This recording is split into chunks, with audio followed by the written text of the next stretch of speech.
ఓం శ్రీ గురుభ్యో నమ. ఓం శ్రీ మాత్రే నమ. జూలై 1వ తారీఖు నుంచి 10వ తారీఖు వరకు కూడా మేషాది ద్వాదశ రాశుల వాళ్ళకి గ్రహగమన గతులు ఏ విధంగా ఉన్నాయో ఒకసారి తెలుసుకుందాం.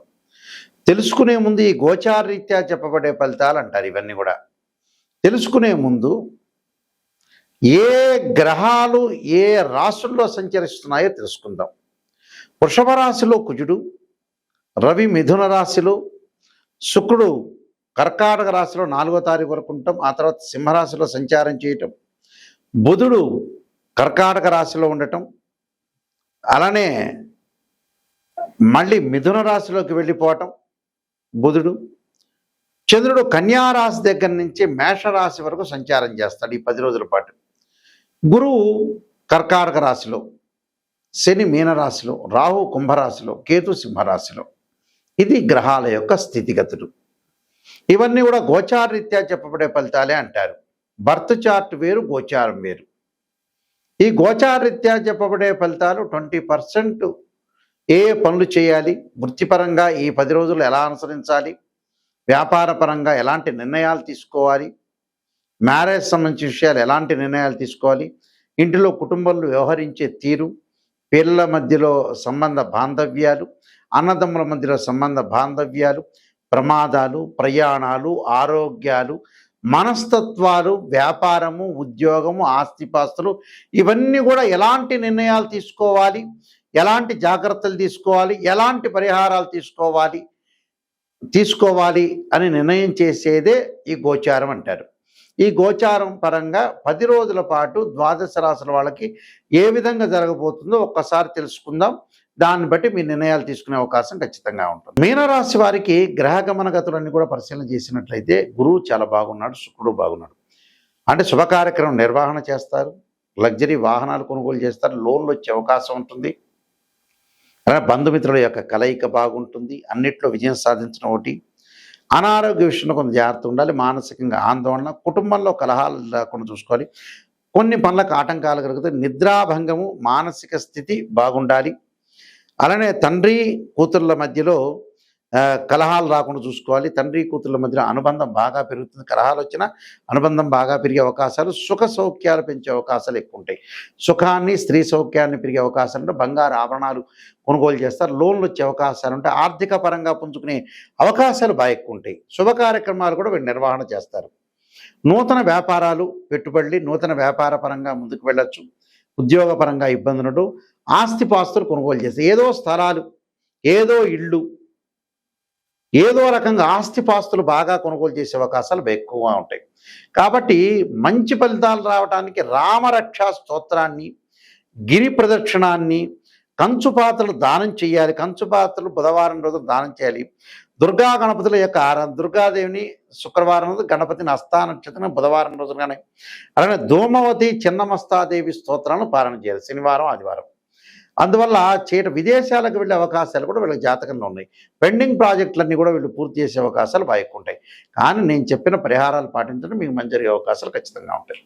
ఇవన్నీ కూడా గోచార చెప్పబడే ఫలితాలు అంటారు. గోచారానికి బర్త్ చార్ట్కి లాట్ ఆఫ్ డిఫరెన్స్ ఉంది. గోచారానికి బర్త్ చార్ట్కి డిఫరెన్స్ ఏమిటి అని అంటే, ఒక చెట్టును మన ఎగ్జాంపుల్ తీసుకుంటే, ఒక ట్రీని కింద వేళ్ళు ఉన్నది బర్త్ చార్ట్, దానిపైన కాండం ఇలా ఉండి బ్రాంచెస్ ఉంటాయి. ఉంటే ఏదైతే కొమ్మలు ఉంటాయో ఆ కొమ్మలకు ఆకులు ఉంటాయి. ఆకులు వచ్చేటప్పటికల్లా మనకు రైన్ సీజన్లో వస్తాయి, అలానే వింటర్ సీజన్లో ఉంటాయి, సమ్మర్ సీజన్లో రాలిపోతాయి. అంటే కొన్ని రోజుల పాటు గ్రహగమన గతుల్లో ఎలా జరగబోతుంది, ఈ 10 రోజుల పాటు ఈ విధంగా జరగబోతుంది, ఎలాంటి నిర్ణయాలు తీసుకోవాలి, మనిషి చెడిపోవటానికైనా బాగుపడటానికైనా వితిన్ సెకండ్ చాలు మన నిర్ణయం. జీవితం అంతా కూడా మన చేతుల్లోనే ఉంటుంది. మనం తీసుకునే నిర్ణయాలను బట్టే ఉంటుంది. ఎప్పుడూ కూడా మనం తీసుకునే నిర్ణయాలను బట్టి ఉంటుంది, మనం చేసే పనులను బట్టి ఉంటుంది. ఆ నిర్ణయాలు, ఎలాంటి నిర్ణయాలు తీసుకుంటాం, ఎలాంటి లోపాలు ఉన్నాయి మన జీవితంలో, ఆ లోపాలను సవరణ చేసుకుని ముందుకు వెళ్ళాలి. అంటే ఆ 10 రోజుల్లో చెడిపోవడానికి అవకాశం ఉంటుంది, బాగుపడటానికి అవకాశం ఉంది. అందువల్ల గోచారాన్ని అనుసరించండి అంటారు. బర్త్ చార్ట్ ఏంటంటే life long prediction. Life long protection అంటే బర్త్ చార్ట్ రాశిచక్రము నవాంశము, దశమాంశము, ద్వాదశాంశము, సప్తమాంశం, త్రింశాంశం, అలా ఇలాంటి 16 లగ్న కుండల్ని మ్యాథమెటికల్ అనాలిసిస్ చేసి చెప్పేది బర్త్ చార్ట్. ఒక అమ్మాయికి వివాహం కావట్లేదు, అబ్బాయి వివాహం కావట్లేదు అని అంటే రాశి చక్రము, నవాంశము, దశమాంశ చక్రం, భావచక్రాలు. దశమాంశాన్ని అంటే దశమాంశాన్ని వృత్తిపరంగా చూడాలి. అంటే ఒక అమ్మాయికి అబ్బాయి వివాహం కావట్లేదంటే రాశి చక్రం, నవాంశం, భావచక్రం, దశలో అంతర్దశలు. వృత్తిపరంగా అనుకూలంగా లేదా ఎలా ఉండబోతుందంటే రాశి చక్రము, దశమాంశము, భావచక్రం, దశలో అంతర్దశలు. వివాహంగా సంతానం కలగట్లేదా అంటే రాశి చక్రము, సప్తమాంశ చక్రము, భావచక్రము, దశలో అంతర్దశలు. ఇలాంటివన్నీ అనాలిసిస్ చెయ్యాలి. ద్వాదశ భావాధిపతులు వేరు, రాశ్యాధిపతులు వేరు, ఆ గ్రహంలో ఆ గడిలో ఉండే గ్రహము వేరు, ఆ రాశిలో ఉన్న గ్రహం. ద్వాదశ భావాధిపతులు అంటే ఎప్పుడైనా సరే ఇంటి ఓనర్ అని అర్థం. రాశ్యాధిపతి బిల్డర్, ఆ ఇల్లు కట్టించినవాడు. అక్కడ ఆ గడిలో ఉన్న గ్రహం ఏంటంటే టెనెంట్, రెంట్కుంటున్నారు అని అర్థం, టెనెంటు అని అర్థం.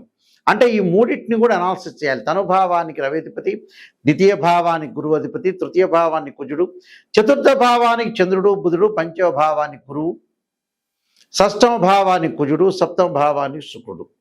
అంటే ఇలాంటి భావాలన్నీ కూడా మనం అనుసరించి ముందుకు వెళ్ళాలి. భావాధిపతులు, మళ్ళీ రాస్యాధిపతులు, టెనెంట్, ఈ మూడింటిని అనాలిసిస్ చేయాలి. ఉచ్చలు, నీచలు, దృష్టి, జాతకంలో సర్పదోషాలు, కాలసర్ప దోషాలు, పునర్భవ దోషాలు, అలానే కుజదోషాలు, శుక్రదోషాలు, మాంగళిక దోషాలు, ఎలాంటి దోషాలు ఉన్నాయి వృత్తిపరంగా, ఉద్యోగపరంగా, అలానే వ్యాపారపరంగా, సంతానపరంగా, అలానే వివాహము, ఇలాంటివన్నీ ఆస్తిపాస్తులు ఎలా ఉండబోతున్నాయి, అన్నదమ్ముల మధ్యలో సఖ్యత, బంధుమిత్రులతో కలహాలు, బంధుమిత్రుల సఖ్యత, ఇలాంటివన్నీ కూడా ఇవన్నీ కూడా ఎలా తెలుసుకుంటారంటే డివిజనబుల్ చార్ట్స్ 16 ఉంటాయి. ఆ 16ని మ్యాథమెటికల్ అనాలిసిస్ చేసి మాత్రమే చెప్పగలుగుతాం. దానికి దశలో అంతర్దశ, సూక్ష్మ దశలు, ప్రాణదశలు కేవలం నాస్తిచక్రం ద్వారా చెప్పలేవు. గోచారం అని 20% సపోర్ట్ చేస్తుంది. అంటే ఈ నెలలో, ఈ వారంలో చేసే ఫలితాన్ని మాత్రం చెప్తుంది. అదే దాని యొక్క డిఫరెన్స్. ఏదో జాతకం చెప్పామని ఈ ప్రజలు కూడా ఎలా ఉన్నారంటే, చాలామంది క్లయింట్స్ కూడా ఎలా ఉన్నారంటే, గురువు గారండి మమ్మల్ని పొగడండి, ఉత్సాహంగా పొగడండి, నిరుత్సాహం ఏమైపోయినా పర్వాలా, అంటే నువ్వు ముఖ్యమంత్రి, ఈ ముఖ్యమంత్రి తర్వాత ఇంకో ముఖ్యమంత్రి నువ్వే అవుతావంటే ఆడు హ్యాపీగా ఫీల్ అయ్యి వెళ్ళిపోతున్నారు. అలా కాదు. ఎక్కడైనా సరే గురువుల దగ్గరికి వచ్చేటప్పుడు నిజాన్ని తెలుసుకోండి. శ్రీయ లోపం పెరుగుట పెద్ద విద్య, లోపం ఎరిగిన వాడే పూర్ణుడవుతాట. ఎవరైనా సరే ప్రేక్షకులందరూ కూడా గమనించాల్సిన విషయం ఏంటంటే, సత్య దూరము.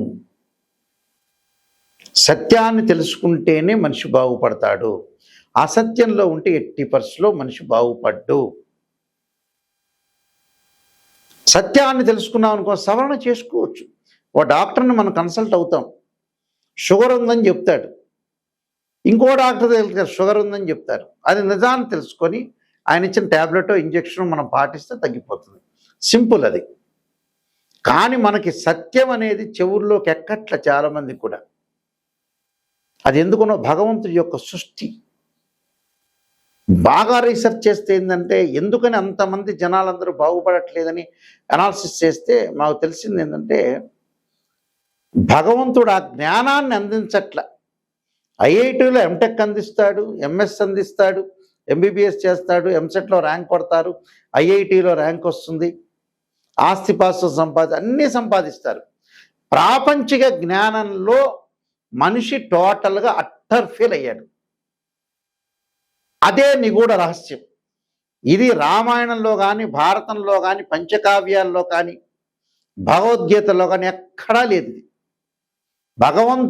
మనిషి ఫెయిల్ కావడానికి ఏమిటంటే, రోగం వస్తుంది అనుకున్నప్పుడు 6th సెన్స్ చెబుతూ ఉంటుంది. మనం ఆలోచన చేస్తే బ్రెయిన్ని కొద్దిగా ఆలోచనాసరంలో పెట్టి మనం తప్పు ఏం చేస్తున్నాం, కరెక్షన్, పేపర్ కరెక్షన్ లాగా చేస్తే మన తప్పు మనకు తెలుస్తుంది. దాన్ని సవరణ చేసుకుంటే 100% మనిషి అవుతాడు. అది అసలు టోటల్ విషయం.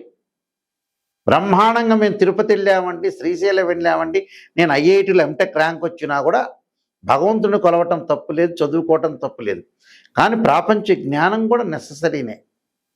ఒక ఆస్ట్రాలజర్ని అప్రోచ్ అయ్యేటప్పుడు నెగిటివ్ ఫస్ట్ తెలుసుకోవాలి. నేను ఈ వృత్తి చేయొచ్చా, ఈ వ్యాపారం చేయొచ్చా, ఎక్కడ నేను మిస్టేక్ చేస్తున్నా, ఎక్కడ పొరపాటు చేస్తున్నా చూడమని చాలామందికి కూడా అందరికీ చాలామంది కూడా సహాయం చేస్తే ఆ సహాయం వల్ల ఏమవుతారంటే వాళ్ళు ఇతర వాళ్ళకి ఎప్పుడైతే సహాయం పొందినవాడు ఉంటాడో వాడు కొన్ని రోజుల తర్వాత వీటితో మాట్లాడు తీసుకోవటం వరకే, తర్వాత ఇంకేమీ లేదు. అంటే ప్రజల్ని జనాలు ఎలా ఉన్నారంటే ఒకళ్ళు నమ్మే స్థితిలో లేరు. ఎవరు వాడు మోసం చేసుకుంటారు. నిజమే, మనం బతికేది లేదు, కొన్నాళ్లే మనం బతుకుతాము, ఇది మిథ్య, మనం జాగ్రత్తగా ఉండాలి, అందరికీ సహాయం చేయాలి, మంచిగా ఉండాలనే ప్రవర్తన అనేది ప్రవర్తనలో ఫెయిల్ అయిపోయారు. క్యారెక్టర్లో ఎప్పుడు ఫెయిల్ కాకూడదు మనిషి. జీవితంలో చాలా జాగ్రత్తగా అనుసరించి ముందుకెళ్తే మనం ముందుకు వెళ్ళే అవకాశం ఖచ్చితంగా ఉంటుంది. అయితే జాతకం ద్వారా క్లారిటీ తెలుసుకోండి.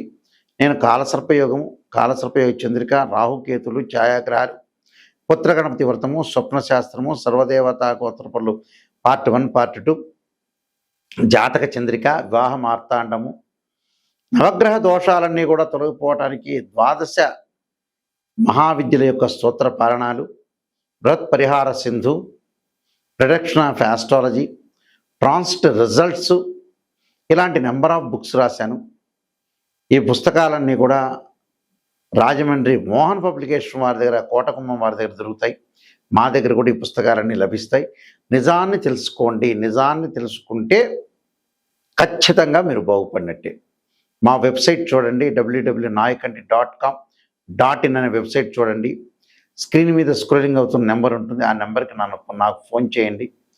ఫోన్ చేసి మీరు ఏదైతే ఉంటాయో మీరు తెలుసుకోవాలనుకుంటున్నారో జాతకాన్ని నాకు ఫోన్ చేయండి. పర్సనల్గా నా దగ్గరికే వస్తుంది ఆ నెంబర్ అనేది.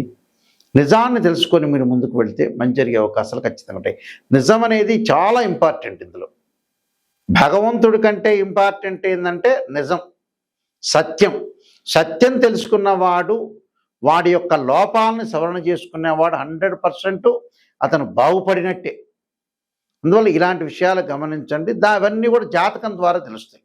ఎలాంటి విషయాలు ఎలా నిర్ణయం చేయాలి, ఎలాంటి విషయాలు చెప్పాలి, ఎలాంటి విషయాలు చెప్పకూడదనే విషయాలు క్లారిటీగా తెలుస్తుంది. కాబట్టి మీరు జాతకాన్ని తెలుసుకోవడానికి ప్రయత్నం చేయండి. ఇంటి ప్రకారంగా కూడా వాస్తు కూడా ఎలా ఉంది అనే ప్రయత్నం కూడా చేయండి. మీ అందరికీ కూడా శ్రీ పరమేశ్వరి యొక్క కరుణాకటాక్ష లభించాలని ఆశిస్తూ సర్వే జనా సుఖినో భవంతు.